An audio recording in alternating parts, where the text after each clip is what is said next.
म्हणून स्वामी महाराजांना सुद्धा नव्याने या संसाराची रचना करण्यासाठी, या ब्रह्मांडाची रचना करण्यासाठी पुन्हा मूळतः ब्रह्मस्वरूपामध्ये लीन व्हावं लागेल आणि तिथूनच पुन्हा रचना करावी लागेल ना. किंवा स्वामींनी आपल्याला भरभराट केलं आणि अति श्रीमंत बनवलं तर आपल्याला कुठल्या देवाची नव्हे स्वामींची सुद्धा आठवण येणार नाही, हे तितकंच सत्य आहे. परंतु आपल्याला ज्या अडचणी आहेत, आपल्याला जे काही प्रॉब्लेम आहेत, ते प्रॉब्लेम आहेत, आपल्या अडचणी आहेत म्हणून आपल्याला स्वामींची आठवण येते, हे परम सत्य आहे. म्हणून हम गया नहीं जिंदा है, कारण स्वामीच आपल्याकडून सेवा करून घेतायत म्हणून आपण सेवा करतोय. आपण सेवा करत नाही, आपल्याकडून सेवा होणार नाही. जिथे मीपणा आला तिथे संपला.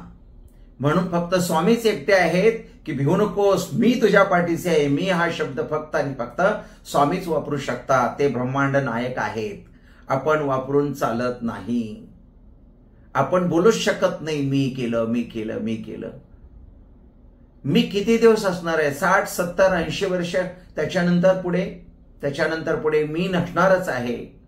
ही आपल्या साधारण मनुष्याची लायकी आहे किंवा किंमत आहे.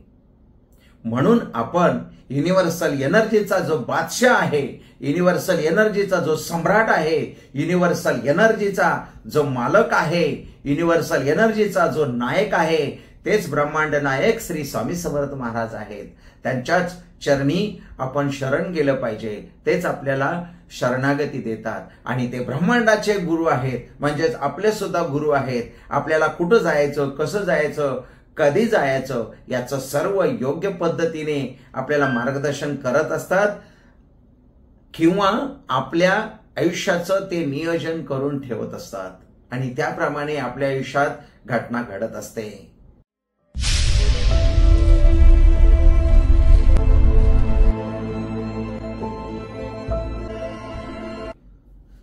श्री स्वामी समर्थ.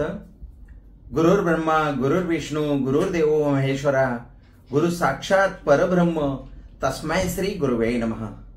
गुरु म्हणजेच ब्रह्मदेव, गुरु म्हणजेच भगवान विष्णू म्हणजेच नारायण, गुरु म्हणजेच महादेव म्हणजेच महेश्वर. या त्रिमूर्ती जेव्हा एकत्रित आल्या तेव्हा दत्तप्रभूंचा आविष्कार झाला. दत्तप्रभू म्हणजेच श्रीपाद श्रीवल्लभ म्हणजेच श्री नृसिंह सरस्वती म्हणजेच श्री स्वामी समर्थ महाराज.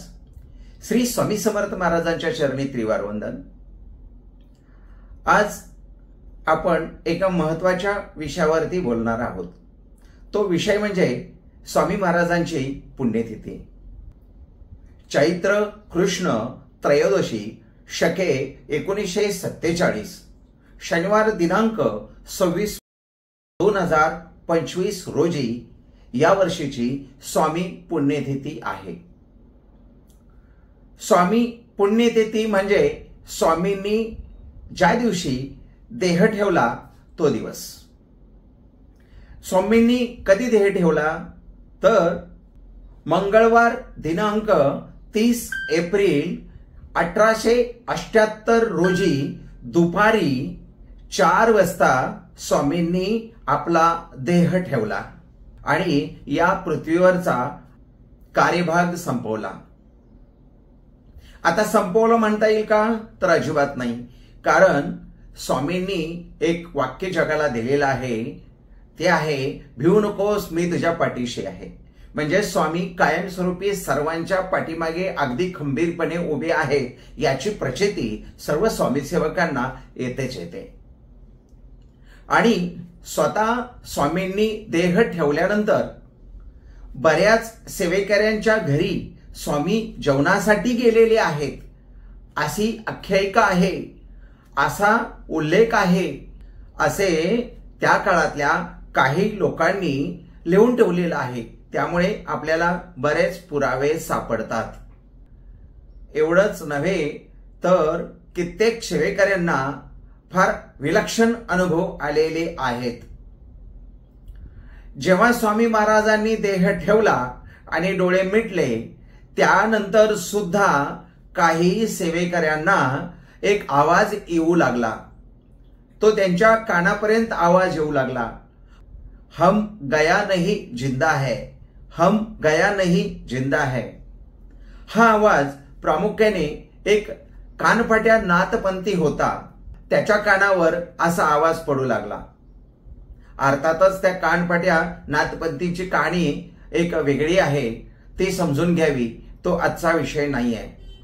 मग आजचा विषय काय आहे, तर आजचा विषय आपला असा आहे की हम गया नहीं जिंदा है। म्हणजे स्वामींनी देह ठेवल्यानंतर सुद्धा बऱ्याच स्वामी सेवकांना हा अनुभव आलेला आहे, तो आजपर्यंत येत आहे। आपल्याला सुद्धा, तुम्हाला मला सुद्धा येत आहे। ही आपल्यासाठी फार मोठी गोष्ट आहे, पण महाराजांसाठी ही मोठी गोष्ट नव्हती, कारण महाराज मूळतः ब्रह्मांड नायकच होते। ब्रह्मांड नायक असल्यामुळे त्यांना संपूर्ण ब्रह्मांड चालवायचं असतं, त्यामुळे त्यांना केवळ आणि केवळ देह ठेवण्याचं नाटक करावं लागलं असतं। की त्याचं एक उदाहरण मी तुम्हाला देतो। आपण बुद्धिबळाचा खेळ घेतो, बुद्धिबळाचा खेळ ठेवल्यानंतर एवढ्याचा चौकोनी तो कागद ठेवतो, त्याच्यावरती बारीक बारीक घरं असतात आणि त्याच्यावरती आपले प्यादे आपण ठेवतो। काही उंट असतो, हत्ती असतं, सैनिक असतं, वजीर असतो, असे ठेवतो। आणि काय होतं, खेळ खेळताना समोरचा व्यक्ती आणि आपला व्यक्ती, आपण त्याच्या सैनिकांना आउट करायचं असतं आणि तो आपल्या सैनिकांना किंवा आपल्या ज्या प्याद्यांना आउट करत असतो। मग आउट केलेले हे सगळे प्यादे असतात, त्याचे पण आणि आपले पण। तर आपण काय करतो, त्याचे पण आणि आपले पण असे मिळून ते प्यादे एकाच कुठेतरी डब्यामध्ये स्थिर ठेवतो ना, पुन्हा एकत्रित करतो। आणि संपूर्ण खेळ झाल्यानंतर शेवटी जो हरणारा व्यक्ती आहे त्याच्याकडचे संपूर्ण प्यादे संपतात आणि मग तो संपूर्ण प्यादे घेऊन एकत्रित ठेवतो आणि मग त्यांचा खेळ संपतो। आणि सर्वच्या सर्व ते घोडे, हत्ती, वजीर, राजा, राणी हे सर्वच्या सर्व एका डब्यामध्ये सीलबंद होऊन काही दिवस राहतात। पुन्हा आपल्याला जर खेळ खेळायचा असेल तर आपण पुन्हा तेच चौकोनी एक पेपर घेतो, छोटे छोटे घरं असलेला, आणि त्यावरती काल मांडलेलेच प्यादे पुन्हा मांडतो आणि नव्याने खेळ आपण सुरू करतो। म्हणजे काय, तर प्रत्येक वेळेला आपल्याला नव्याने खेळ मांडावा लागतो। त्याच पद्धतीने म्हणून स्वामी महाराजांना सुद्धा नव्याने या संसाराची रचना करण्यासाठी, या ब्रह्मांडाची रचना करण्यासाठी पुन्हा मूळतः ब्रह्मस्वरूपामध्ये लीन व्हावं लागेल आणि तिथूनच पुन्हा रचना करावी लागेल ना।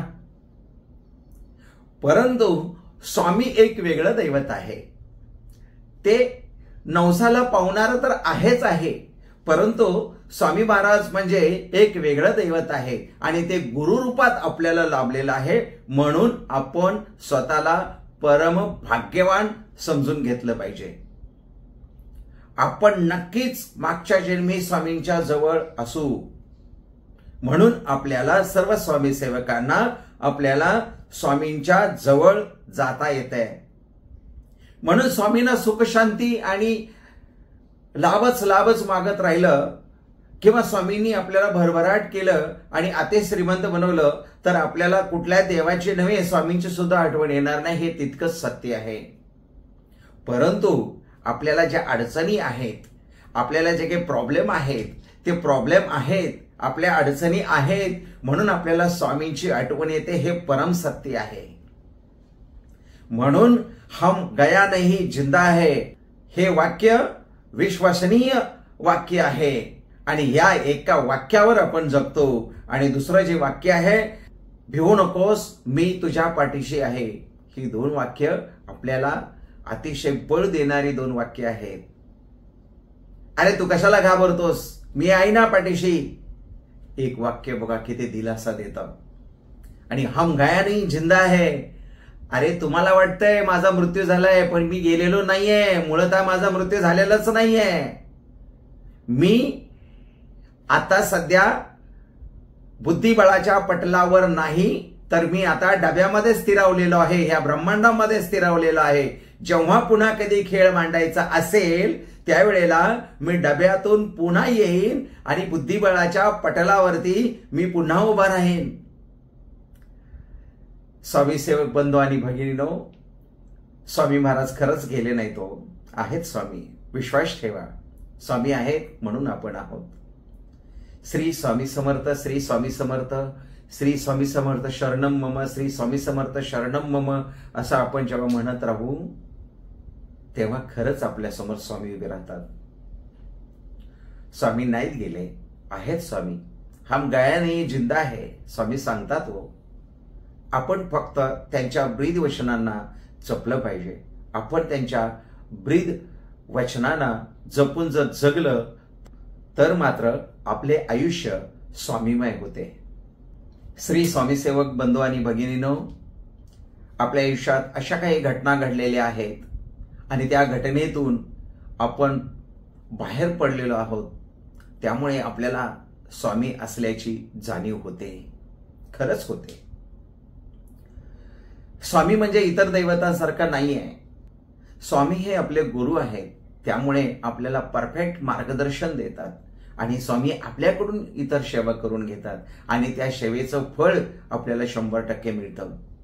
स्वामी मार्गात आल्यानंतर आपल्याला सर्वात आधी काय कळतं तर सर्वात आधी आपण जिवंत असल्याची जाणीव होते.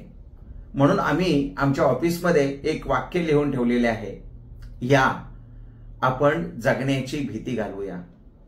खरं तर आपल्यावरती एवढी संकट आलेली आहे की आपल्याला जगण्याचीच भीती वाटू लागते.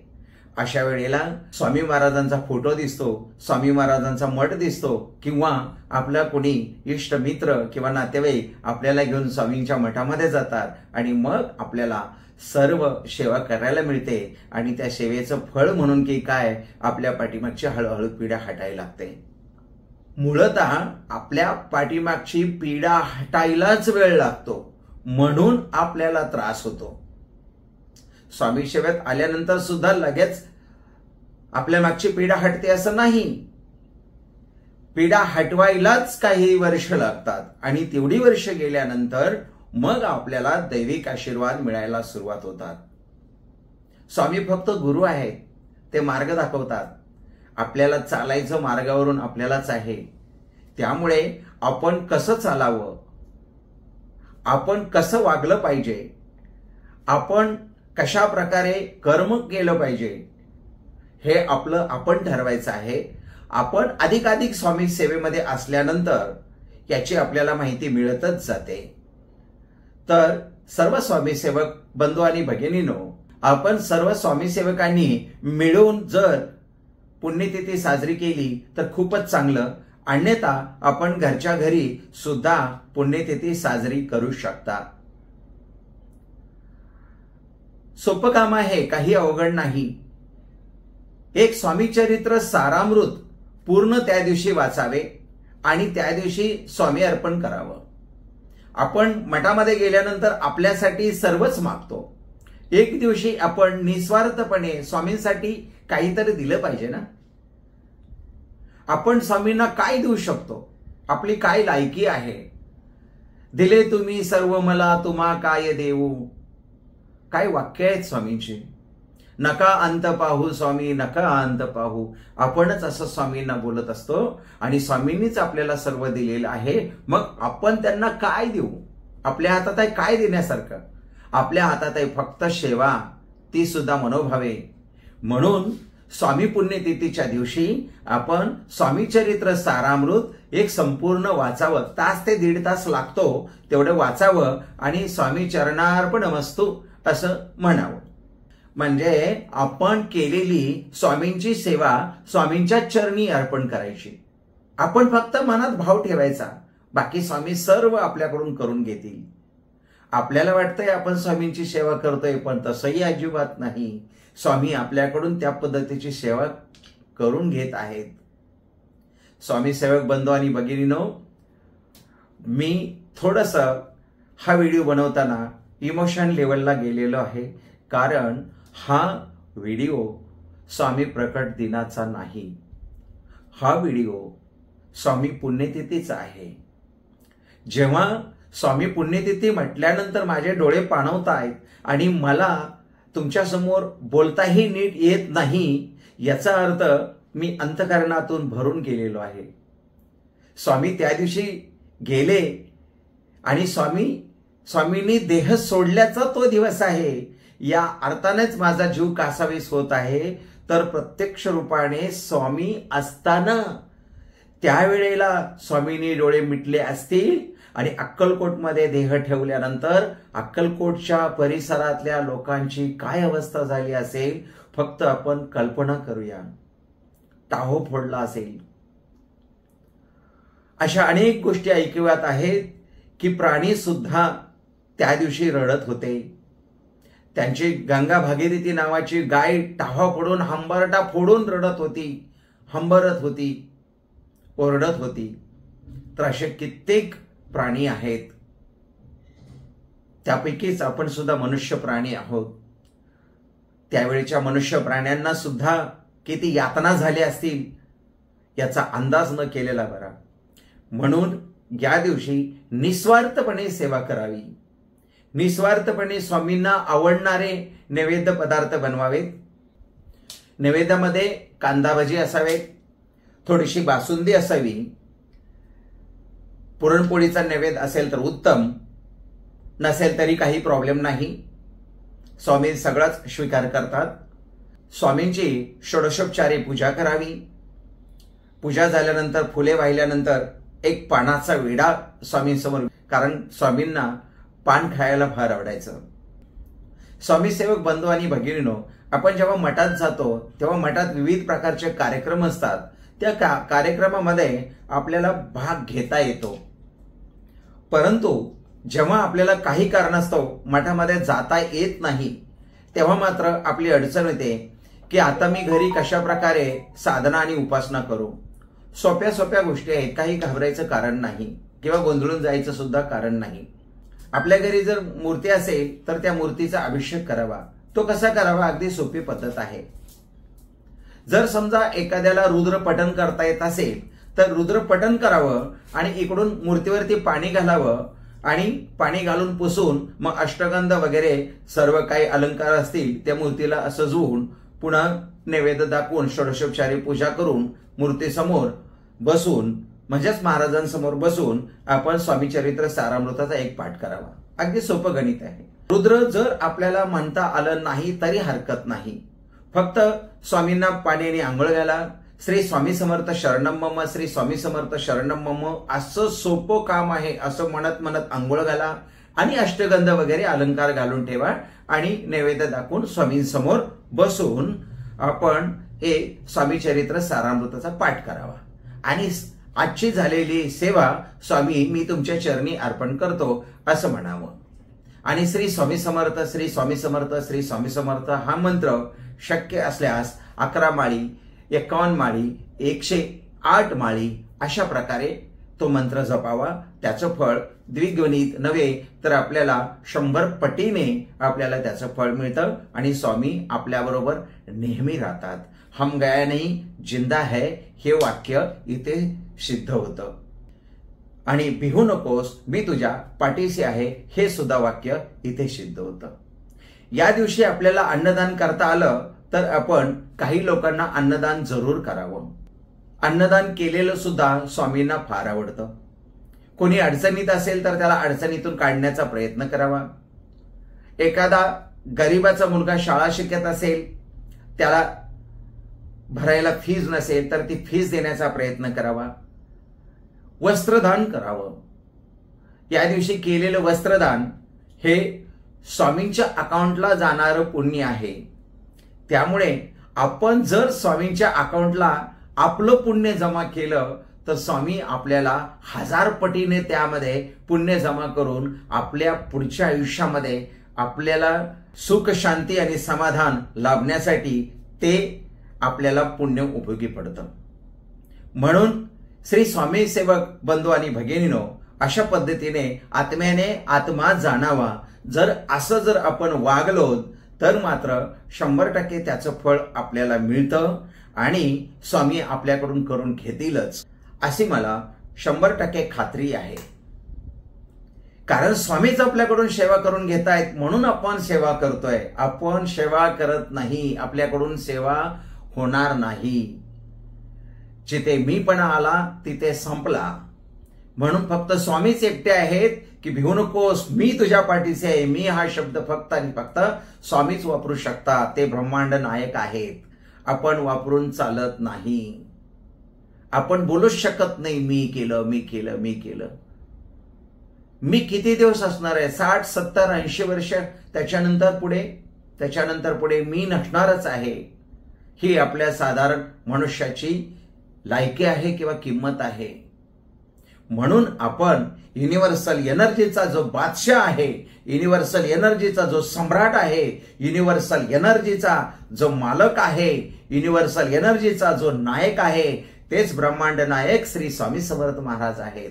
त्यांच्याच चरणी आपण शरण गेलं पाहिजे. तेच आपल्याला शरणागती देतात आणि ते ब्रह्मांडाचे गुरु आहेत. म्हणजेच आपले सुद्धा गुरु आहेत. आपल्याला कुठं जायचं, कसं जायचं, कधी जायचं याचं सर्व योग्य पद्धतीने आपल्याला मार्गदर्शन करत असतात किंवा आपल्या आयुष्याचं ते नियोजन करून ठेवत असतात आणि त्याप्रमाणे आपल्या आयुष्यात घटना घडत असते.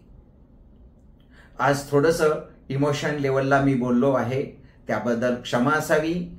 हा विषय बाजूला सोडून स्वामींनी माझ्या तोंडून जे काही वदवून घेतलं असेल ते आपण घ्यावं आणि त्याप्रमाणे आपल्या आयुष्यात त्याचा उपयोग करून घ्यावा, अशी आपणास नम्र विनंती. श्री स्वामी समर्थ.